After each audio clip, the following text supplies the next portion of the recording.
LeBron, Dunk, and Anthony Davis. Monster game. Gustong ibaon si Isaiah Stewart. 2 crazy games. Dallas Pistons and Lakers Jazz. Di nakapagpigil si Luka na trash talkin ng VIP ng Utah. Magandang laban to mga idol. Dallas Mavericks versus the number 1 team sa Eastern Conference, ang Detroit Pistons. Ganda ng simula ni Naji Marshall. 2 field goals mga idol to start the game. Duncan Robinson naman driving baseline for a reverse layup. Ryan Nembhard, the rookie, versus the number 1 pick of the NBA draft. Itong si Cade Cunningham mga idol, panis kay Ryan Nembhard. Dallas offense, nagmintis si Anthony Davis pero may putback dunk naman si PJ Washington. Nasundan pa yan ng poster dunk ni Cooper Flagg kay Cade Cunningham. Grabe yung arm extension ni Cooper Flagg mga idol. Na-block pa ang line of sight sa rim pero napaka-smooth pa rin ang finish. Prior to this game, active ang 4-game winning streak mga idol ng Detroit Pistons. Umabot ng 9 points ang biggest lead ng Dallas Mavericks. Hindi pa pumupuntos sa lagay na yan si Anthony Davis. 5-minute mark, 7-0 run for the Detroit Pistons. Nahabol ang Dallas Mavericks. And Thompson was part of it. He's running the floor. Sets up Cade Cunningham. Cooper Flagg behind the back dribble versus Jalen Duren, ang one of the best defender ng Detroit Pistons. Pull-up jumper, pasok yan for Cooper. Well, sa starting 5 ng Dallas Mavericks, si Anthony Davis lang ang walang may naitalang puntos habang si Naji Marshall at PJ Washington ang leading scorer with 9 points. High scoring game, lamang ng 5 ang Dallas Mavericks 35-30. End of first quarter. Second frame, bench production mga idol, Klay Thompson and D'Angelo Russell. Parehong layup ang naitala ng dalawang player na to ng Dallas. Isa pang first overall pick, Anthony Davis, sinupalpal si Cade Cunningham. Parang nakipag-appear lang si AD kay Cade mga idol. Huling-huli ni Dabrow. Next possession ng Detroit Pistons, binuli ni Isaiah Stewart si Anthony Davis. Solid si Stewart mga idol sa paint. Another one. Lamang na ang Detroit Pistons sa mga oras na to. Ryan Nembhard high off the glass. After that, transition offense ng Dallas Mavericks, Klay Thompson. Corner triple. Nag-fake pa si Klay. And how about this? What a save by Cooper Flagg.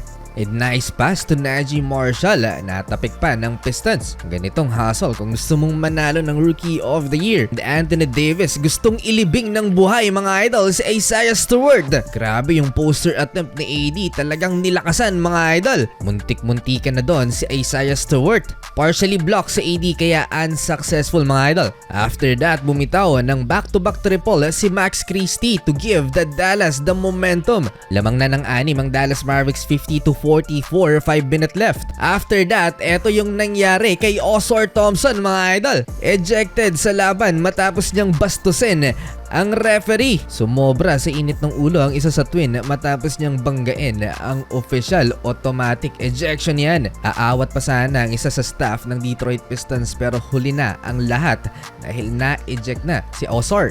Matapos mawala sa laro si Ausar Thompson, gumanda ang offense ng Dallas Mavericks. Dito lumobo ang lamang ng home team hanggang sa umabot na nga ng double figures. Great quarter para sa second unit ng Dallas Mavericks. Pass to the corner.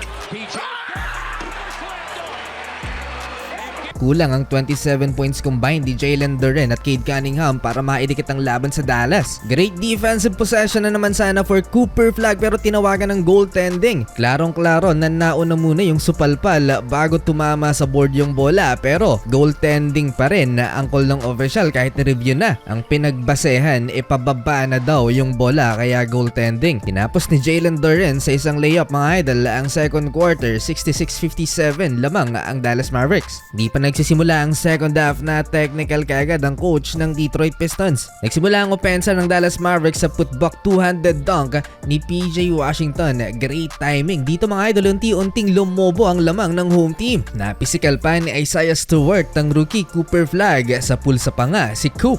Ininda yun ng rookie. After that possession, eto yung ginawa ni Cooper Flagg. Binigyan ng two-handed dunk ang Dallas Mavericks. Kinalampag ang rim. Umabot ng 18 points ang biggest lead ng Dallas Mavericks against the number 1 Eastern Conference team. Still a single-digit scoring for Anthony Davis. Na-posterize pa siya ni Cade Cunningham at nag-stare down kay AD si Cade. 3 ang sagot dyan ni Anthony Davis. Cooper Flagg defense. Nasupalpal si Jalen Duren. No call mga idol. Kahit kamay kamay yung tinamaan ni Cooper. Hindi pwedeng i-challenge pag hindi dead ball o kaya no call. Dominant third quarter for the Dallas Mavericks, lamang sila mga idol ng double figures, 91-79 going into fourth and final frame. Fourth quarter, 5-point swing for the Detroit Pistons. Delikado ang Dallas Mavericks na makambak ng Detroit Pistons at eto na nga ang nangyari. Nagkasunod-sunod ang field goal ng visiting team at hindi pa nangangalahati ng fourth quarter na itabla na ng Detroit Pistons ang laban. Napaka-pisikal maglaro ng Pistons hanggang sa nakalamang na nga ang visiting team mga idol, 99-97. Tuwang-tuwa na si Cade Cunningham. Dikit na dikit ang laban mga idol down the stretch. AD with the putback layup pero sumagot kaagad ang Detroit Pistons. Caris LeVert.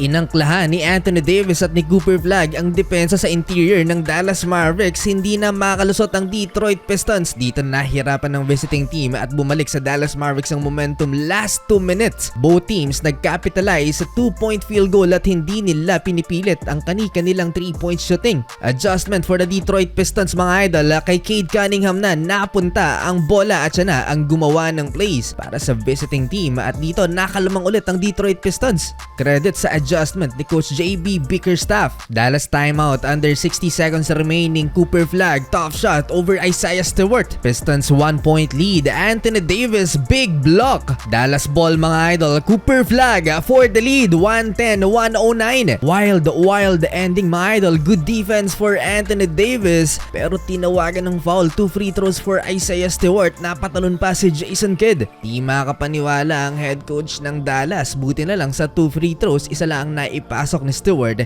kaya tabla sa 110. Final play sa fourth quarter mga idol. Klay Thompson floater, great look sana, naimintes nga lang overtime. Fourth quarter, unstoppable ang duo ni Cooper Flagg at ni Anthony Davis. Nagmintes ng high off the glass si Cooper. Andun si Anthony Davis for a putback dunk. Minamalas na si Cade Cunningham. Cooper Flagg to Anthony Davis connection. Again, assist ni Cooper Flagg sa dunk ni Anthony Davis. Last 30 seconds mga idol, niluluwa talaga ang tira ni Cade Cunningham for the lead sana. Last 10 seconds, Cade Cunningham for the tie. Another missed karambola mga idol. Sa final seconds, napunta kay Anthony Davis ang rebound. Saktong-sakto ang timeout ni Coach Jason Kidd. Dallas ball at kulang na sa oras ang Detroit Pistons. Panalo ang Dallas Mavericks 116-114. Parehong double-double si Anthony Davis at Cooper Flagg. 23 points, 10 rebounds for Coop and 15 points, 14 rebounds naman si Anthony Davis. Lakers versus the Utah Jazz. Pangatlong beses na to ngayong season. Marami ang kulang. No DeAndre Ayton, no Lauri Markkanen naman para sa home team at no AR. As usual, Luka Doncic binuhat na naman ang Lakers sa first quarter. Marcus Smart, what a reverse kontra kay Jusuf Nurkic. Masyadong malapad at mas mabigat ang big man na to kumpara kay Jackson Hayes. Luka Doncic to Marcus Smart connection. Napakalayong pasa ni Luka kay Marcus for a 3-pointer. 3-point shootout mga idol. Keontae George bibitaw ng tres. Luka Doncic kaka-counter naman ng step back 3-pointer. On the break, Luka to LeBron connection mga idol. No contest kay LeBron James. Easy 2-pointer for LBJ. Grabe ang team effort ng Utah Jazz. Hindi lang nakaasa kay Keontae George. 5 points lang si Keontae pero lamang ang home team. Jackson Hayes naka-timing at na-posterize niya si Jusuf Nurkic. Hindi naman nagpabata si Isaiah Collier kay LeBron James at binigyan ng isang solid na kaldag si LeBron. Nauwi yan sa corner triple ng Utah Jazz. Grabe ang trinabaho ni Luka Doncic sa first quarter. 14 points for Luka. Almost half of the points ng Lake Show ay nagmula sa kanilang superstar. Jazz up by 9, 41-34. May free throw si LeBron James sa final 3 seconds pero isa lang ang naipasok na LBJ. Grabe ang ginawang pagkuyog ng Utah Jazz sa magfo 41 years old ng si LeBron. OG stretch big Kevin Love nabigyan din ng minuto mga idol sa first quarter at nakakapagtala ng 3-pointer. Second quarter lamang ng 10 ang Utah Jazz. Much needed 3-point basket mula kay Jared Vanderbilt. Pero agad namang bumigay ang depensa ng Los Angeles Lakers. Bagsak si Marcus Smart. Bounce back si Marcus at bumawi sa offense ng Los Angeles Lakers 3-point basket. Back-to-back pa dahil may tres din sa corner naman si Jake LaRavia. LeBron running the offense for the Los Angeles Lakers. Pin cycle sa transition. Lakers will take the gift. After nyan, kinabahan ng Lakers fans ang nangyari kay LeBron James. Napisikal ng batang player ng Utah Jazz, si Lolo Bron, at matagal bago nakatayo. No serious injury for LeBron James at nakapaglaro pa naman. Great first half performance for LBJ. Efficient mga idol at napakataas ng shooting niya, 14 points in 55 shooting percentage in 17 minutes. Take over si Keyonte George mga idol sa second frame for the Utah Jazz. Luka Doncic to Jackson Hayes, alley-oop dunk, and LeBron James bagsak na naman ng sinalubong si Keyonte. Mas may advantage talaga sa ilalim itong si Jusuf Nurkic. Kinakain niya ang depensa ni Jackson Hayes kahit makipagpisikalan pa ang big man ng Lakers. Since early first quarter, hindi nakalamang mga idol ang Los Angeles Lakers kahit pa napatake over si Luka Doncic, pero high scoring game ito mga idol. Lamang ng 5 ang Utah Jazz, 78-73, led by Luka Doncic 25 points at may 3 steals na din si Luka with 8 assists. Running downhill, Luka Doncic to Jackson Hayes again, alley-oop dunk. Tahimik agad ng rookie Ace Bailey ang Lakers with a corner triple. Bagsak naman sa harap ng Lakers bench si Luka Doncic matapos mag-pump fake itong si Keyonte George at tinamaan si Luka. Kinailangang time out ng Los Angeles Lakers para kay Luka Doncic, pero okay lang naman ng superstar ng Lakers at nakabalik pa sa laban. After the break, LeBron James, eto na, tumatakbo, pinosterize si Kyle Filipowski. Eto yung gulang ni LBJ, hinawi muna yung kamay ng player ng Utah Jazz. Luka Doncic catch and shoot 3-point play at after nyan, na-technical naman si Luka matapos magdabog. Rookie Ace Bailey big shots, giving the Utah Jazz the momentum with back-to-back 3-pointers. Dami pang nangyari sa final 3 minutes ng third quarter at dito naidikit pa ng Los Angeles Lakers ang laban dahil kay Luka Doncic with 11 assists at 35 points. Tumabla sa 102 ang talaan pero gumawa ng 4-0 run ng Utah Jazz to end the third quarter 106-102. Fourth quarter, nagsimula ang fourth quarter ng Los Angeles Lakers sa two-handed dunk ni LeBron James. Nabigyan ng 4 na free throw si Maxi Kleber, magkakasunod 3 ang naipasok, lamang na ang Lakers 109-108.